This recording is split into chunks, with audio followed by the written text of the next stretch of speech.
Oh, que c'est bon sa présence. Alléluia. Le mois de mai, on dit toujours c'est le mois de la famille. La semaine passée, on consacre le petit bébé au Seigneur. C'est Rosalie.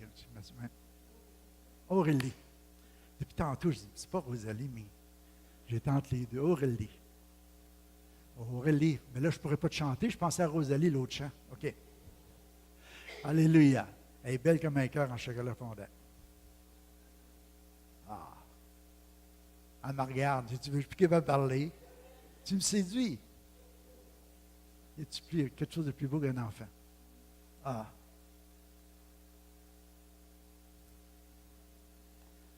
Oh!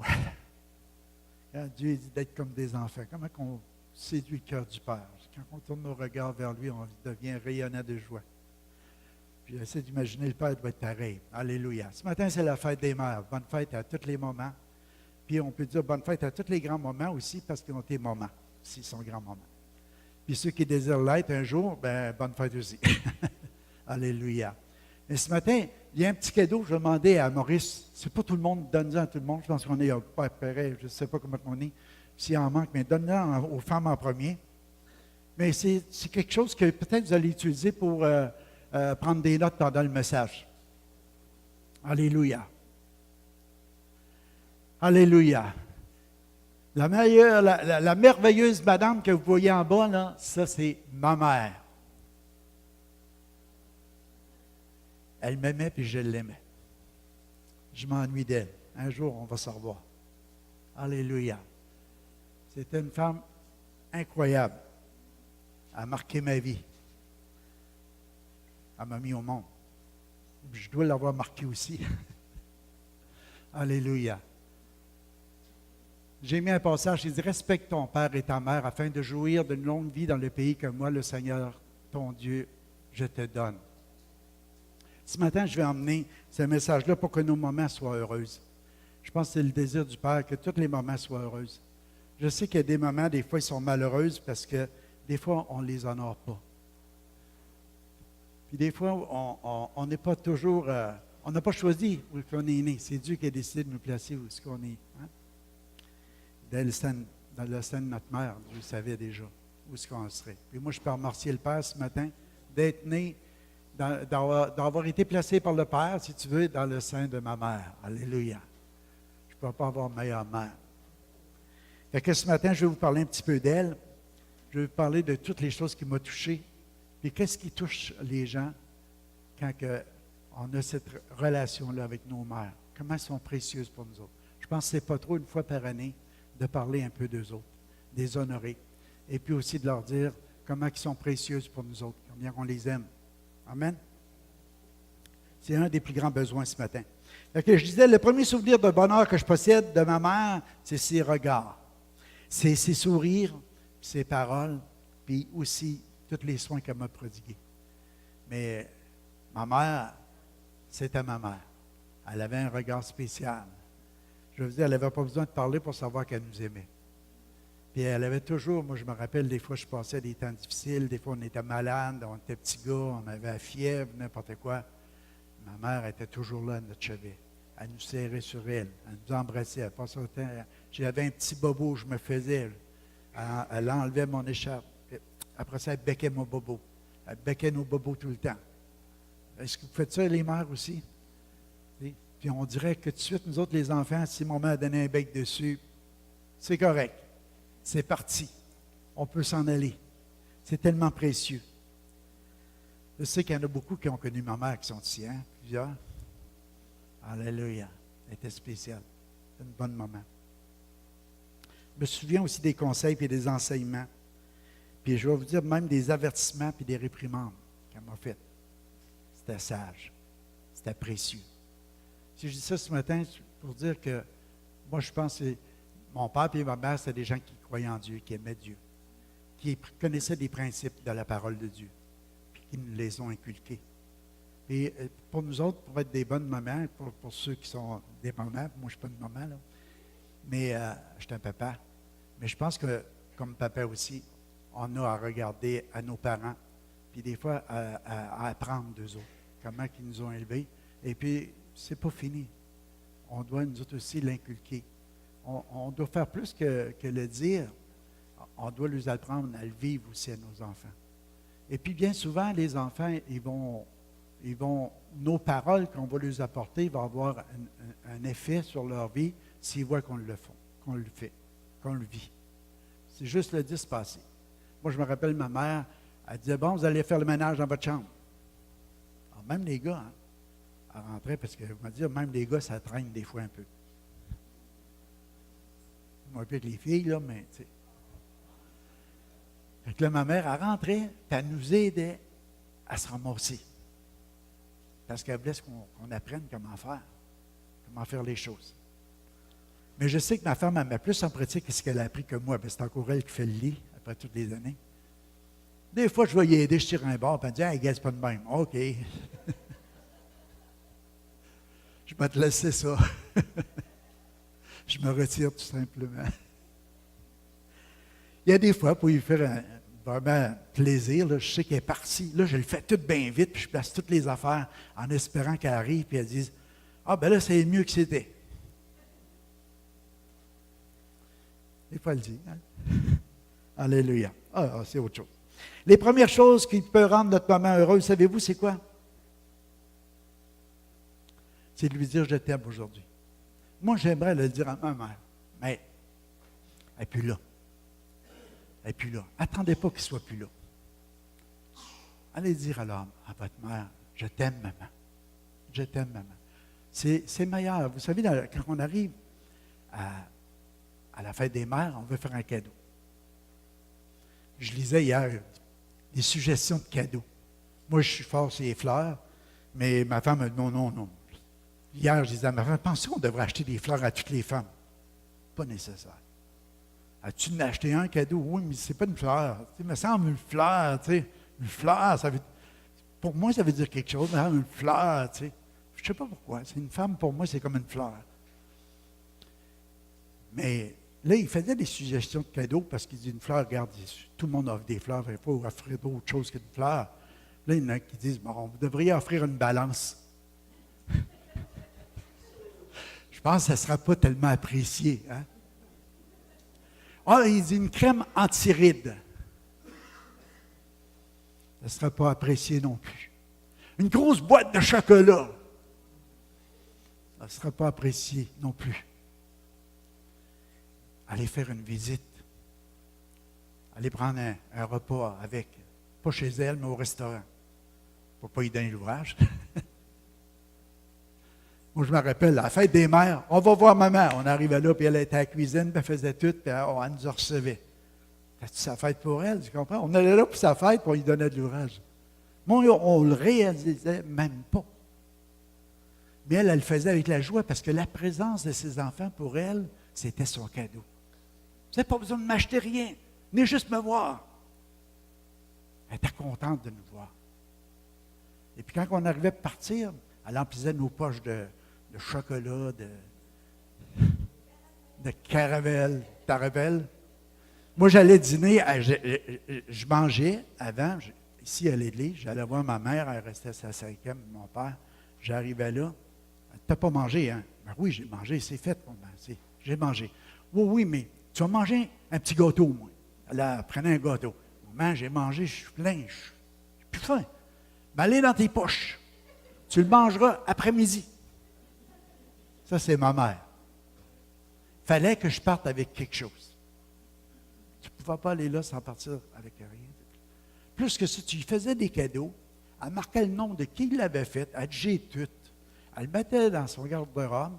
Puis à un moment donné, 1 an ou 2 plus tard, elle dit, ça ne te fâche pas. Elle dit, je vais te la remettre. Elle dit, tu n'as plus besoin que nous autres. Tu as fait ça, chérie. Elle a fait à plusieurs. Même après qu'elle était morte, les filles se sont rassemblées parce qu'on disait, ben, c'est plus les filles qui devraient avoir toutes ces choses-là. Puis, papa est mort, ce sera les gars. C'est comme ça qu'on avait fait. On était une grosse famille, on était une douzaine. Mais ma mère, elle avait serré des boîtes, puis elle avait écrit. Ça, c'est petit Gérard qui a donné ça. Parce que mon père s'appelait Gérard. C'est le petit Gérard. Il faut lui redonner. Des choses comme ça. Quel bon souvenir de maman.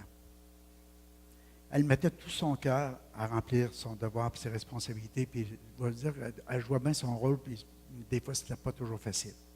Il y a une chose que j'ai réalisée avec ma mère, moi, c'est que j'avais l'impression qu'elle savait tout. Elle avait tout le temps des paroles de connaissance. On dirait quoi que ce soit qu'on faisait, elle nous a regardé, vous avez fait ça. Qu'est-ce que tu as fait? On ne pouvait rien y cacher. On dirait que les mères sont de même. Je ne sais pas si c'est-tu comme ça pour tout le monde.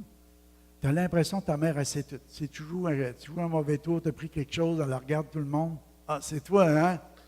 Elle devine. Elle le voit.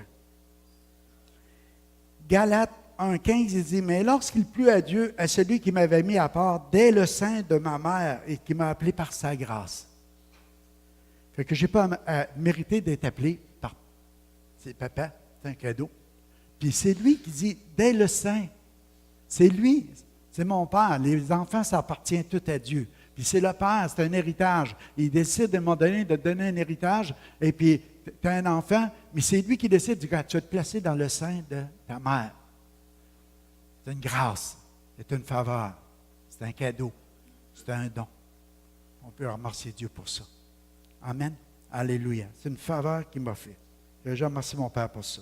On va aller à la suivante. Pour que les moments soient heureux aussi, pourquoi pas lui offrir une attention toute spéciale? Je vous dis souvent, les 3 grands besoins de l'homme, c'est l'affection, on vient de le dire, on aime notre mère, c'est l'attention, puis aussi l'appréciation. C'est 3 grands besoins. Quand ça s'est rencontré, habituellement, les gens sont épanouis, les gens sont heureux. Et puis les moments aussi. Fait que si tu veux que le moment soit heureux, il faut, dans cette journée spéciale qui est aujourd'hui, lui dire qu'on les aime, qu'on a une attention spéciale pour eux autres. C'est là qu'on peut penser de dire, on va offrir quelque chose à maman. On va faire un cadeau à maman. Puis le cadeau qu'on peut lui faire, c'est d'aller la voir. C'est de passer du temps avec. C'est de lui dire qu'on l'aime. Puis elle va l'apprécier. Petite attention comme ça, puis elle va l'apprécier. Ça va la rendre heureuse. Ça va la bénir. Amen. Alléluia. Romains 15,13 dit que le Dieu, la source de l'espérance, vous remplisse d'une joie, d'une paix parfaite par votre foi en lui, afin que vous soyez riches d'espérance par la puissance du Saint-Esprit. Vous savez, c'est le Père Céleste qui est la source de l'espérance. C'est lui qui la déverse. Puis ici, il est en train de nous dire qu'il voudrait vous remplir de la paix et de la joie par le Saint-Esprit. Puis ma prière, c'est tous les moments aujourd'hui soient remplis de la joie et de la paix. Vous soyez débordantes de joie. Des ricaneuses au pluriel. Oh, alléluia. Comment est-ce que je peux avoir cette joie-là parfaite, Père? Comment est-ce que les moments puissent recevoir ça ce matin? Vous voulez avoir le secret? Je vais vous le donner dans un verset. C'est d'Ésaïe 26, 3, pour ceux qui prennent des notes. Vous allez savoir comment être rempli de sa joie et de sa paix. Il dit, tu garderas dans une paix parfaite l'esprit qui s'appuie sur toi et qui se confie en toi. Arrête de te confier dans ton mari. Non, tu peux y parler pareil. Mais il y a des femmes, des fois, ils s'appuient juste sur leur mari, puis ils s'appuient juste sur leurs enfants, puis ils sont déçus, puis ils n'ont pas la paix, puis ils n'ont pas la joie. Mais si tu commences à t'appuyer sur le Père Céleste, celui qui se confie en lui, qui s'appuie sur lui, lui, il ne t'abandonnera jamais, lui, il ne te délaissera jamais, lui, il ne te décevra jamais, lui, il va toujours être là. Appuie-toi, puis confie-toi dans le Père Céleste, alléluia. C'est la source de la joie. Tu vas avoir des fois des larmes à cause de tes enfants, à cause de tes petits-enfants, à cause de certaines situations de vie, à cause de ton mari. Mais en lui, tu vas retrouver la joie, parce qu'il est une source. Puis, il dit la source de l'espérance. Je vous ai dit dernièrement que l'espérance, c'est comme une remorque, c'est ça qui traîne, qui dit il y a des jours meilleurs qui s'en viennent, il y a quelque chose qui s'en vient qui va être différent, il y a quelque chose qui va arriver. Le Père, c'est lui qui est ton espérance, c'est lui que tu t'appuies, c'est à lui que tu te confies, il y a quelque chose qui va se passer, c'est que tu vas avoir une joie intérieure qui va venir, tu vas dire la situation va changer. Mes enfants vont changer. Mon mari va changer. Il va avoir des jours meilleurs. Alléluia. Il y a quelque chose qui s'en vient. Soit que Dieu va m'enlever. S'ils ne sont pas capables, s'ils ne veulent pas être changés.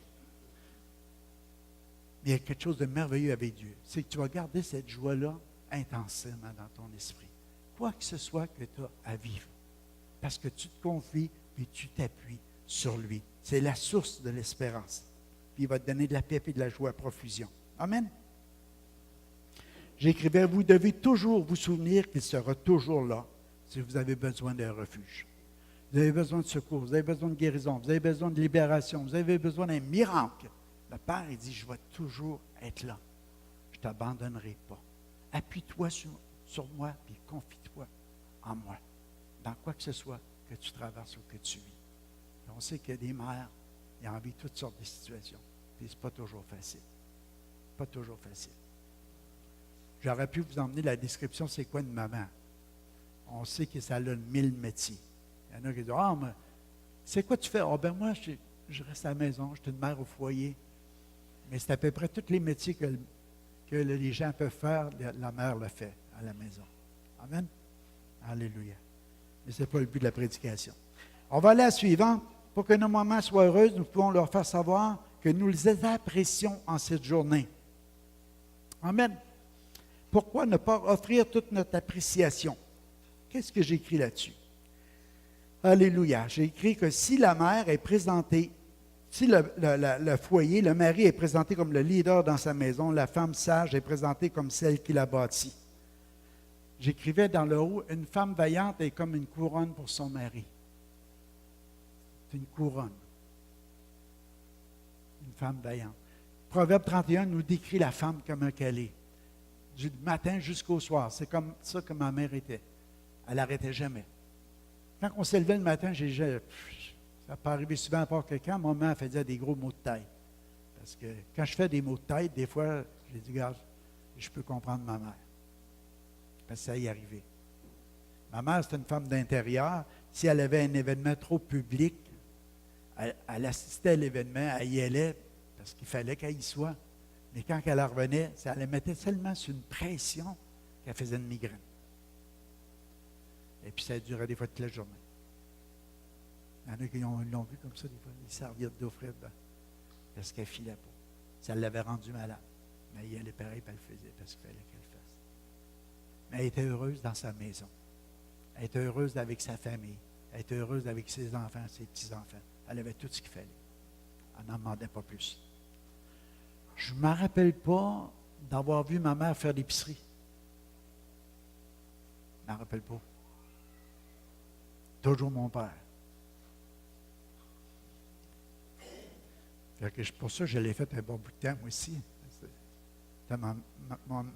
Ma mère et mon père, c'était comme ça marchait à la maison.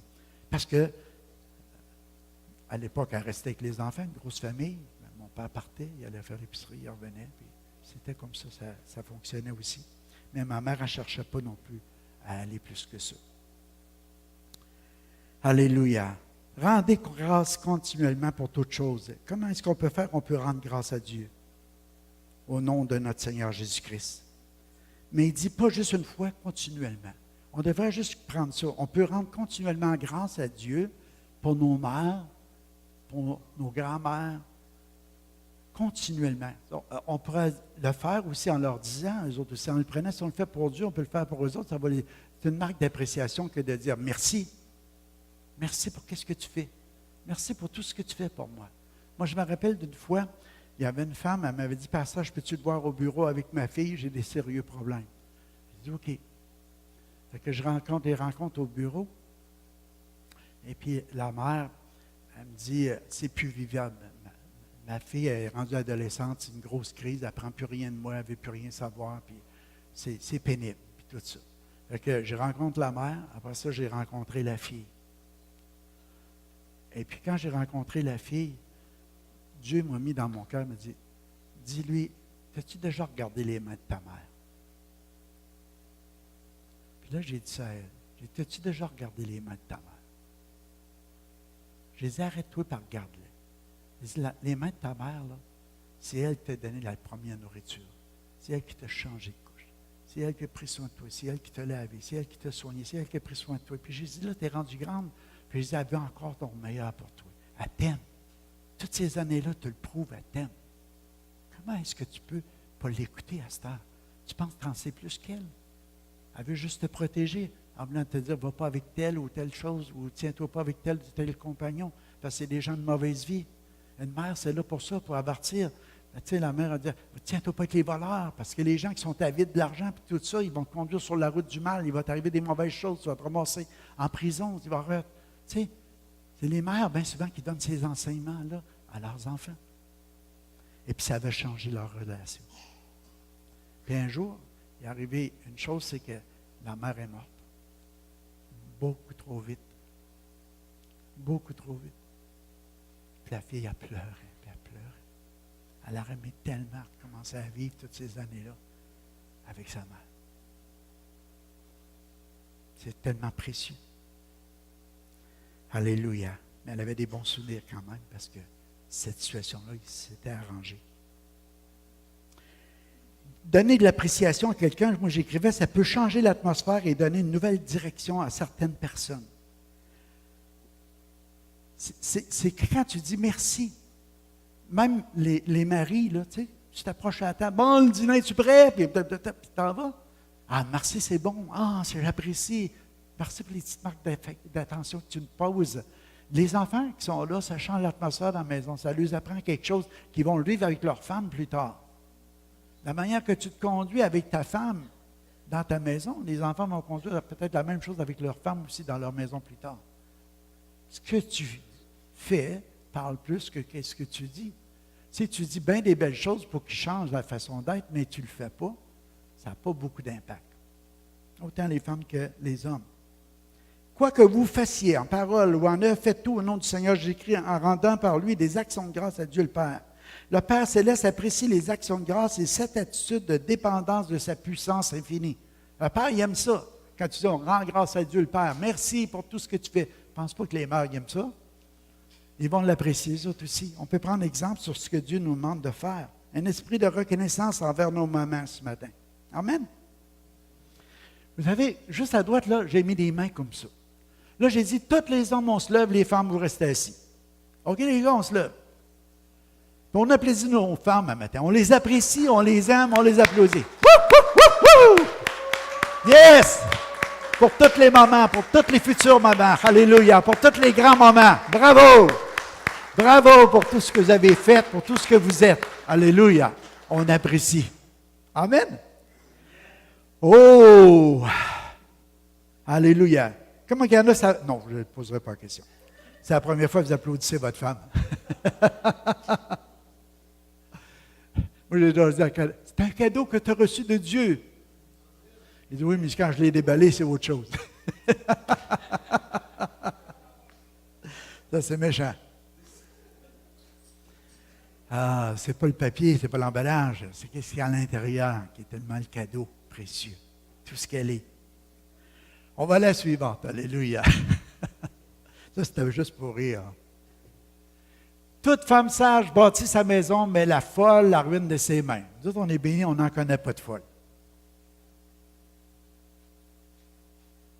Elle a la crainte de Dieu, elle désire bâtir sa maison et non la renverser. Elle aime les promesses du Père Céleste pour tous les membres de sa famille. Elle guide, inspire et désire la réalisation des rêves et des désirs des siens. Moi, je crois que tout ça, ça résume bien une maman. Alors, des fois, ça peut arriver qu'il y a des moments spéciaux. Et des fois, ça peut arriver, parce que j'ai parlé dernièrement avec des enfants, avec des gens.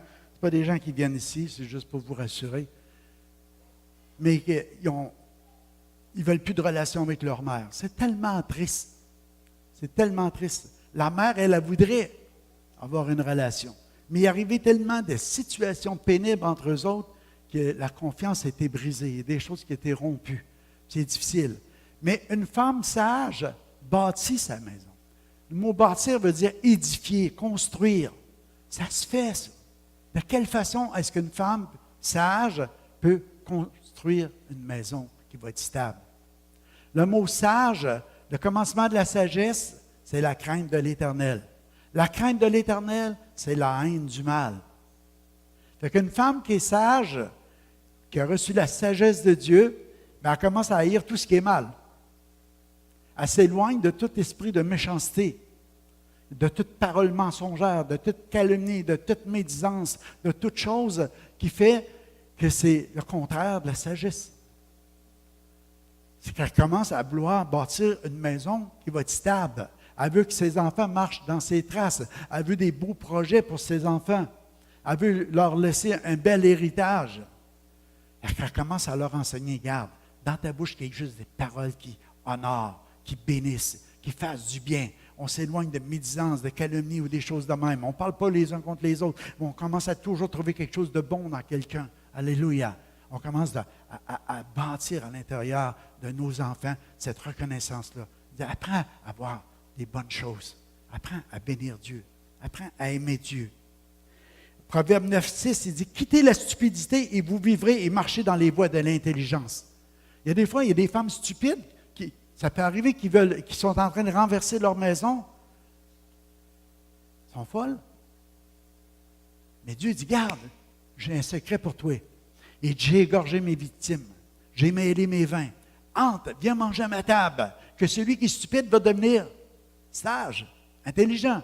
Là, on a une recette. On a vraiment le meilleur des ingrédients, c'est viens à la table de Dieu. Il y a de l'espérance. Commence à manger la parole de Dieu. Commence à méditer la parole de Dieu. Commence à regarder à ce que Dieu, ton Père céleste, qui t'aime tellement, qui t'a donné les meilleurs conseils du monde pour que tu sois heureuse, que tu ne sois pas malheureuse. Puis là, tu commences à t'asseoir à cette table-là, puis à manger, puis là, tu commences à dire, ah, j'ai la crainte de l'Éternel, pas la peur de Dieu, j'ai la haine du mal. Parce que je lis la parole de Dieu, elle me nourrit, puis tout à coup, je réalise comment que Jésus était, puis je vais être comme lui. Je vais lui ressembler. Et je bâtis une maison qui est solide. Proverbe 1,8, il dit, « Écoute, mon fils, l'instruction de ton père et ne rejette pas l'enseignement de ta mère, car c'est une couronne de grâce pour ta tête et une parure pour ton cou. » Moi, ça a été une couronne de grâce, parce que je ne mérite pas. C'est ça, ça dit, ça ne mérite pas. C'est un cadeau que Dieu te fait de te donner des parents qui ont la crainte de Dieu, qui sont sages, puis qui commencent à t'inculquer des valeurs, qui vivent, qui ont mesuré, qui savent que c'est vrai, ça marche. C'est une couronne de grâce. Tu n'as pas besoin de passer par là. Alléluia. Tu n'as pas besoin de passer par là. C'est un cadeau que Dieu te fait pour t'éviter d'être malheureux. Marcher dans les voies du Seigneur. Une femme sage hait tout ce qui est mal et désire élever ses enfants dans la sainteté. Elle désire que ses enfants respectent Dieu et aiment la parole de Dieu. Fait qu'elle apprend ses enfants à aimer et à obéir à la parole de Dieu. Parce qu'elle sait que c'est juste à l'intérieur de ça qu'on peut trouver le vrai bonheur.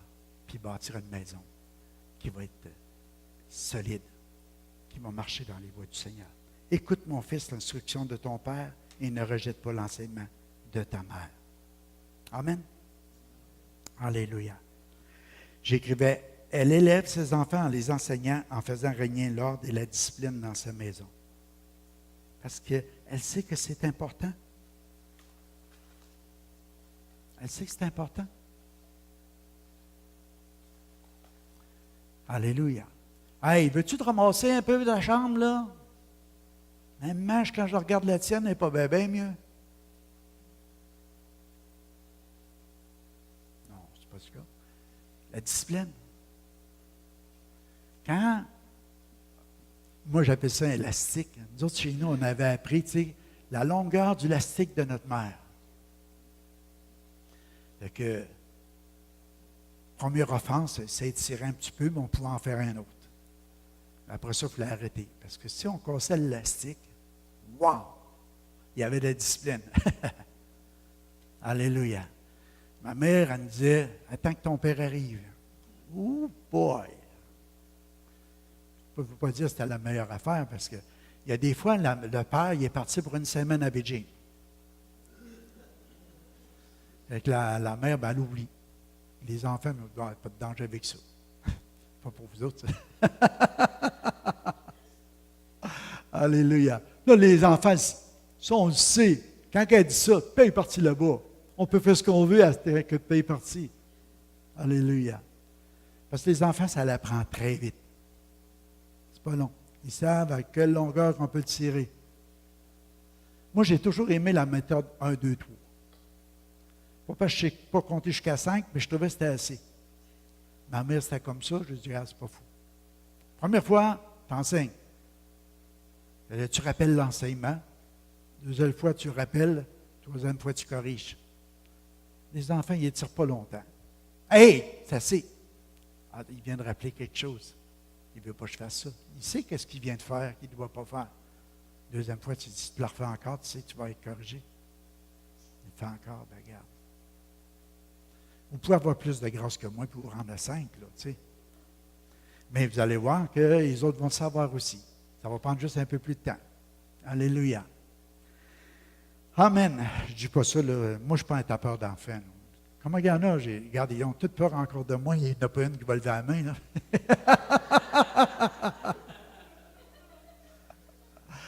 Ça n'a pas arrivé souvent, hein?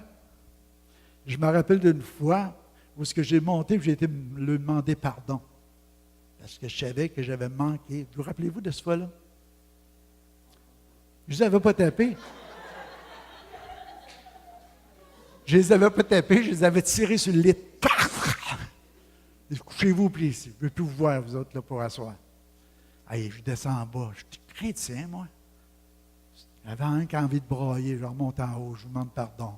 J'ai mal agi, j'aurais pas dû. Mais il l'avait mérité pareil, là, tu sais.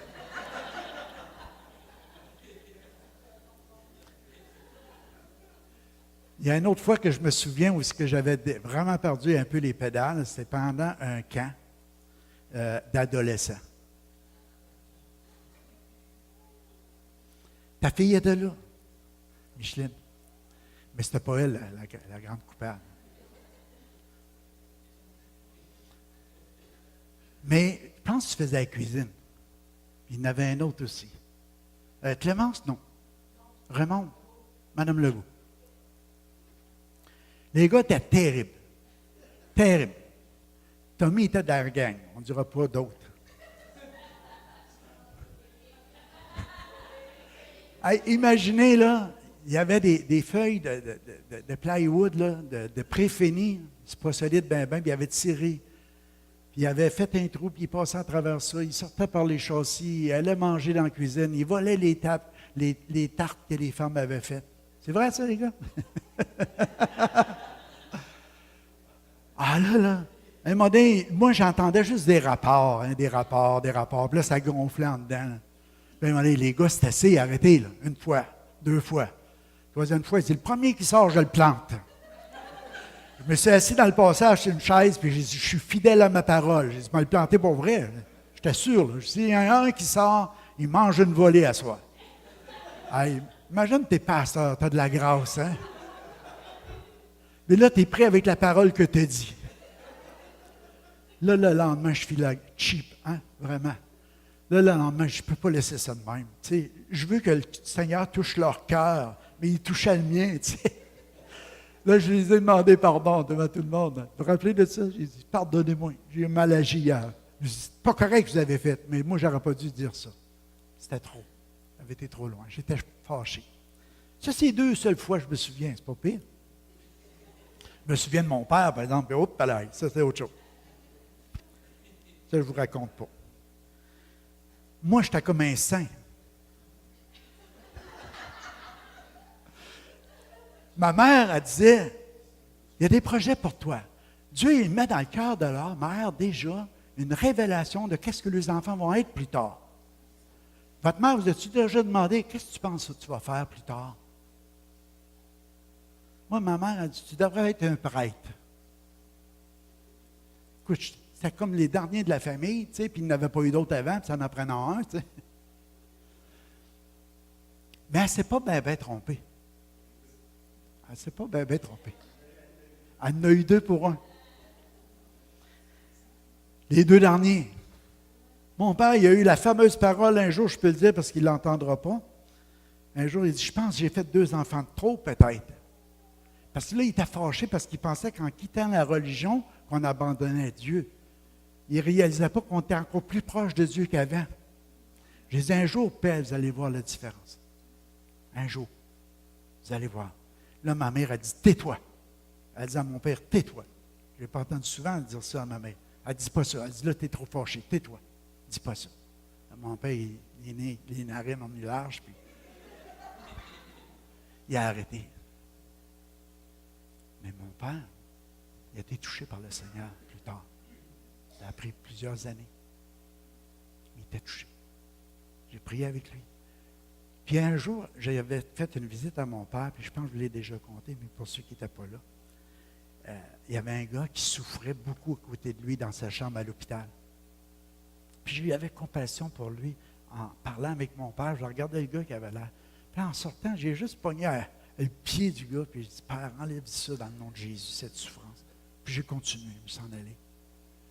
Puis là, le gars, mon père m'a conté après. Le gars, il a regardé mon père, il dit, c'est qui ce gars-là? Mon père, il dit, c'est mon gars. Il ne savait pas trop pourquoi. Mais il dit, quand il m'a pogné le pied, il dit, tout mon mal est parti. Il est fort. Et que mon père, wow! Ça, c'était un bâtisse à foi en dedans. J'allais le voir à l'hôpital. J'ai dit, priez pour vous, oui. J'ai prié pour lui. J'ai prié pour ma mère aussi. Pour pas que j'étais fort, mais Dieu est fort. Alléluia. Alléluia. Alléluia. Et que je pense qu'en finissant, Dieu dit, on a tous le même Jésus. On a tous le même bon Dieu. Mon père, en dernier, il faisait des croix et il en donnait à tout le monde. Il était rendu l'évangéliste au pavillon. Ils l'ont appelé comme ça. À un moment donné, il y a un gars qui dit, j'en veux pas de ta croix. Mon père, il dit, regarde, il dit, tu ce croix-là, le petit Jésus est mort là-dessus, là. Il dit, c'est pour toi. Il était bien mieux de la prendre. Et vous êtes devenu l'évangéliste. Alléluia. Je n'étais pas là pour parler des pères, mais de la mère. Qui peut trouver une femme vertueuse? Elle a beaucoup plus de valeur que des perles. Oh là là. Le cœur de son mari a confiance en elle et les produits ne lui feront pas défaut. Qui peut trouver? On va dire, c'est rare. C'est-tu rare, une femme vertueuse? C'est une question. Il dit, oh, ça ne se trouve pas. Ah, il y a une femme décente, chaste, pure, belle, charmante, captivante, dans toute sa personne. Les standards sont trop élevés, c'est trop difficile à trouver. Ça se peut-tu? Moi, je l'ai trouvé. Alléluia. Il y en a plusieurs d'entre nous qui l'ont trouvé. La femme vertueuse. La femme rare. Elle nous est présentée à travers Proverbe 31 comme une femme qui possède tous les talents. Elle est capable de tout faire. Quasiment tout. En tout cas, moi, elle fait beaucoup de choses que moi, je ne ferais jamais. Je ne serais pas capable. À part qu'elle aurait la patience de me le montrer, mais ça prendrait du temps. C'est par la sagesse qu'une maison s'élève et par l'intelligence qu'elle s'affermit. Une femme intelligente dans l'art de régler les conflits comme dans l'art d'enseigner au niveau de la vie chrétienne ou de la morale dans sa maison. Ses paroles et ses actions qui sont en accord dans la vie de chaque jour. C'est comme ça qu'ils sont bien souvent. Mais il y en a qui peuvent vivre du stress, de la tension, de l'insécurité aujourd'hui. Il ne faut pas tout juger. Vous savez, la société d'aujourd'hui est vraiment rendue difficile pour beaucoup de foyers. La mère, le travail de la mère. Ce n'est pas juste à cause d'elle, comprenez, c'est la société, c'est tout le côté autour. Mais c'est pour ça que je dis, garde, appuie-toi sur l'Éternel, confie-toi en Dieu. Tu vas retrouver une joie, tu vas retrouver une paix, tu vas retrouver une sérénité, tu vas retrouver la joie de vivre, tu vas retrouver une force que tu n'avais pas, tu vas être capable de continuer. Parce qu'il y en a des femmes seules, il y en a des femmes qui travaillent fort. On est dans cette société-là, que les hommes, des fois, ils ont été méchants. Ils n'ont pas honoré, ils n'ont pas apprécié, ils n'ont pas eu l'attention, ils n'ont pas eu l'affection, ils n'ont pas eu l'appréciation qu'ils auraient dû avoir pour leurs femmes. Ces femmes-là sont brisées, ils sont seules à faire leur rôle. Moi, ma prière, Seigneur Dieu, qu'ils puissent te rencontrer, tu puisses les fortifier, puis les aider. Amen. Alléluia. Alléluia. On va aller à la suivante parce que je sais que j'ai pris un peu trop de temps. Je veux juste vous parler d'une femme qui est spéciale ici. C'est une histoire. Mais il y a la parole que Paul donne. Parce que je trouve à travers cet exemple-là, on peut voir le rôle des grands-mères avec le rôle des mères d'aujourd'hui. Ou les femmes âgées, comment ils devraient être un exemple, comment ils pourraient aider, comment ils devraient être, puis l'influence qu'ils peuvent avoir sur les jeunes femmes. Comment ils peuvent enseigner aux jeunes femmes à être modérées, conciliants, puis tout ça. Il y a un impact qu'ils peuvent avoir dans la vie des jeunes mères. Fait que jouez ce rôle-là, les femmes, les vieilles. Les plus âgées, c'est mieux.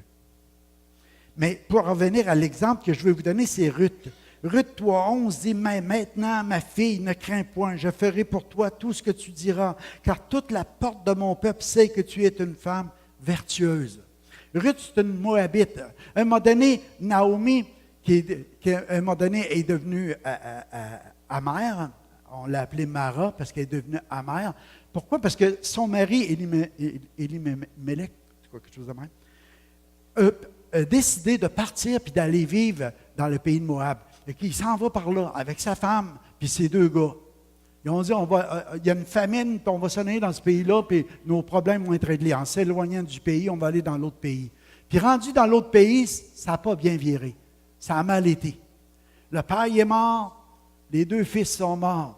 Fait que la mère, elle s'est ramassée avec 2 belles-filles. Elle dit, ça n'a pas de bon sens. Je suis malheureuse. Je suis rendue amère.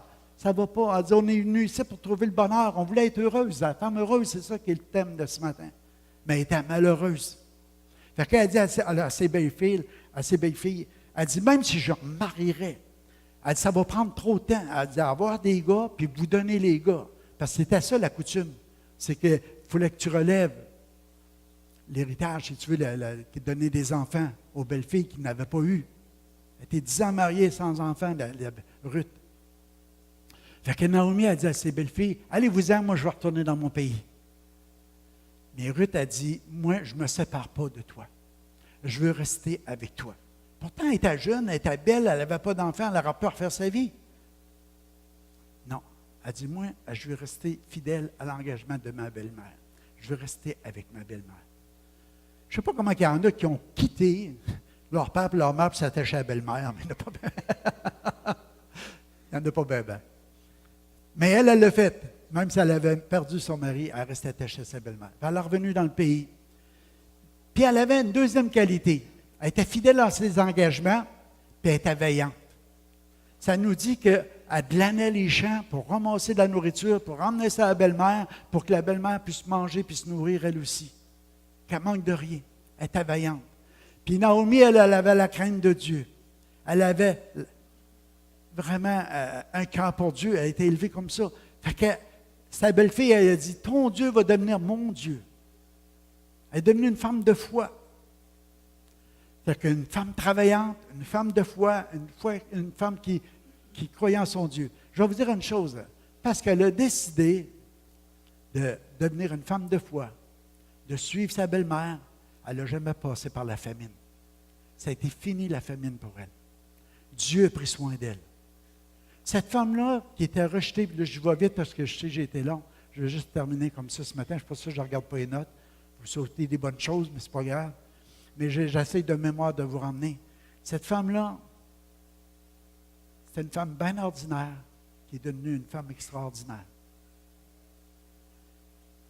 Naomi, qui était amère, qui était une belle-mère, puis qui était vraiment triste, est devenue une grand-mère tellement heureuse. Parce qu'elle a reçu un bébé dans ses mains. Parce que Ruth, elle a marié Obed. C'est ça? Je vais la retrouver pour ne pas me tromper. Elle a marié qui? Boaz. Je savais qui c'était. Mais c'est parce que dans la descendance, tu vas retrouver jusqu'à Isaïe, puis après ça David, puis après ça le Messie. Fait que même Rahab, on voit Rahab dans cette généalogie que tu retrouves dans Matthieu. Et dans Matthieu, tu vois la généalogie, puis dans la généalogie du Messie, tu vois Rahab, la prostituée, celle qui était sur les murailles de Jéricho. Et puis après ça, tu vois elle, Ruth, qui a donné naissance à la descendance. Imagine. Ça va au-delà, les pensées de Dieu vont au-delà de tout ce que tu pensais. Puis imaginez, qu'est-ce que Dieu place dans le sein d'une mère? C'était dans notre Sauveur, alléluia. C'est ça qu'elle a reçu. Et cette femme-là, parce qu'elle avait été fidèle à rester engagée à sa belle-mère, parce qu'elle est devenue une femme de foi, parce qu'elle s'est engagée à la suivre partout, parce qu'elle était veillante, parce qu'elle était travaillante. Ce n'était pas à cause juste de ses œuvres, mais elle s'est attachée au Père Céleste. Puis le Père Céleste, il y avait des projets pour elle. Et dans sa descendance, on sait comment on est béni aujourd'hui. Fait qu'elle est devenue une mère heureuse parce qu'elle a tombé sur un bon gars, qui l'a racheté, qui voulait qu'elle devienne, puis qui a donné des conseils à tous les autres parce qu'il avait tombé dans l'œil. Il a dit, hey, laissez-en des blés un peu plus, laissez des gerbes, parce qu'elle a de l'âne, puis elle ramasse. Je ne veux pas qu'elle s'éloigne. parce que c'était une femme de sainteté, de piété, parce qu'elle était vertueuse, elle n'a pas couché avec. Elle s'est couchée à ses pieds. Elle a passé juste de le charmer pour devenir son mari. Elle a attendu que lui, il l'a racheté. Qu'il rentre dans sa maison. Elle avait des valeurs. Elle a tenu à ses valeurs morales. On l'a appelée la femme vertueuse. C'est ça pour moi, une femme vertueuse. Une femme qui recherche à plaire à son Père céleste. Puis quand tu recherches à plaire à Dieu, il y a quelque chose qui se passe. Dieu il dit, gars, j'ai une descendance pour toi. Il va y avoir une bénédiction qui va sortir de ta vie, à travers tes enfants et tes petits-enfants. Il va y avoir des belles choses, puis tu vas être heureuse, parce que je vais être la source de ta joie. Je vais être la source de ta paix. Ça ne sera plus un homme, c'est moi. Alléluia. Je vais prendre soin de toi. Tu ne manqueras de rien. Puis je vais te faire rencontrer celui que tu dois rencontrer. Alléluia. Il va te racheter. Alléluia. Puis tu vas être heureuse pour le reste de tes jours. Une bénédiction. C'est une bénédiction qu'elle a reçue. Puis moi, je crois que la parole de Dieu n'a pas changé aujourd'hui. Elle reste toujours la même. Puis qu'est-ce que Dieu a fait pour elle? Il peut le faire pour n'importe qui encore aujourd'hui. Alléluia. Moi, je bénis le Seigneur. Vous êtes une femme vertueuse, restez centrée sur Jésus. Tu ne l'es pas encore, donne ton cœur à Jésus. Dis-lui, Père, maintenant, je m'attache à toi, à ta parole. Je veux vivre selon tes principes, selon ta volonté. Père, il dit, je vais prendre soin de toi. Alléluia. Dieu n'est pas mort. Dieu est vivant. Dieu entend. Ce matin, il dit, on l'a chanté. Tu es dans la détresse, Dieu entend. Moi, il y a un passage dans le psaume 116 que j'aime beaucoup. Il dit, j'aime l'Éternel car il entend ma voix. Il a penché son oreille vers moi. Et que des fois, tu vis des temps difficiles, parle à l'Éternel. Il entend la voix. Je vais dire même les murmures. Vous savez, on aurait pu prêcher chez Elkanah sur sa femme, Anne, qui n'avait pas d'enfant, puis elle était dans le temple, puis elle faisait juste remuer des lèvres. Elle s'est fait passer pour une femme qui avait pris trop de vin. Mais Dieu a entendu juste les lèvres qui balbutiement de ses lèvres. Pas besoin d'avoir une grande prière tellement forte que les gens vont dire arrête de crier. Non, juste l'Éternel entend le cri, mais il entend aussi les murmures quand ça vient du cœur. Fait que ce matin, Dieu va faire des belles choses dans les cœurs. On finit par une prière ce matin. Puis après ça, je vous laisse aller visiter vos grands-mères, vos belles-mères, vos mères. Tout ce qui est mère. Alléluia. Amen. Vous pouvez vous lever ensemble. Alléluia. Alléluia. Alléluia. On va terminer ce matin en tournant nos cœurs vers le Seigneur. Alléluia. Je ressentais la présence de Dieu de manière spéciale ce matin dans ce lieu. Pas juste pour le message, mais pour la présence du Père. Je crois que ce matin, que tu étais déçu, tu as vécu toutes sortes de situations dans ta vie. Choisis ce moment pour te tourner vers lui.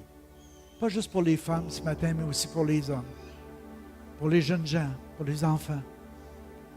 Le Père entend. Le Père entend. J'aime l'Éternel car il entend ma voix. Le Père, il dit, une parole fait enfanter les biches. Une parole. Il fait enfanter les biches. C'est juste pour vous dire ce matin, c'est ce Dieu de miracle qui se trouve ici, qui entend le moindre murmure qui vient de ton cœur ce matin. Tu dis, Père, secours-moi. J'ai besoin de toi. J'ai besoin d'espérance, ô Dieu de toute l'espérance. Donne-moi la paix et la joie qui vient par ton esprit dans mon esprit. Parce que je suis dans une grande tristesse. Parce que je suis dans une grande douleur. Parce que ce n'est pas facile de vivre ma vie. Ce n'est pas facile de vivre mon rôle. Pas facile. Je te prie, Père, ce matin, parce que je m'appuie sur toi, parce que je me confie en toi. Parce que je sais que tu es la source de toute joie, de toute paix. C'est à toi ce matin que j'écris. C'est à toi que je prie. Père, je sais que tu ne déçois pas celui qui se tourne vers toi. Et que ma prière ce matin, Père, c'est qu'au nom de Jésus, tu répondes à toutes ces prières qui viennent dans le cœur de tes enfants ce matin. dans le cœur de chaque mère, de chaque belle-mère, de chaque grand-mère. Père, je te prie, apporte la joie, apporte la paix, parce qu'ils se confient en toi, parce qu'ils s'appuient sur toi. Ce matin, Papa, je veux qu'ils partent d'ici différentes qui sont venus, avec une grande espérance. Alléluia. Parce que tu es la source de cette paix et de cette joie qui se déverse dans leur esprit. Au nom de Jésus. Au nom de Jésus. Père, je te prie des miracles. Des miracles. Des miracles qui vont arriver, Seigneur. Des témoignages qui vont venir ce matin. Qui vont être entendus. Que tu as agi dans la vie. Ce matin, Seigneur, en terminant, donne-nous sensibles à dire à nos mères qu'on les aime. Rends-nous sensibles à porter attention à chacune d'elles, à leur dire merci, à les apprécier tout ce qu'ils font. Tandis qu'on les a encore, Seigneur. Et si on n'a plus notre mère, Seigneur, il y a peut-être des gens autour de nous, on peut le souligner, le dire. Hey, quel privilège, t'as encore la tienne. Alléluia. Aime-les, apprécie-les, porte leur attention. Gâte-les, fais-lui du bien. Merci, Père, qu'on va mettre en pratique cette parole ce matin. Au nom de Jésus. Amen. Alléluia. Passez une belle journée. Embrassez vos mères. Alléluia. Et soyez bénis.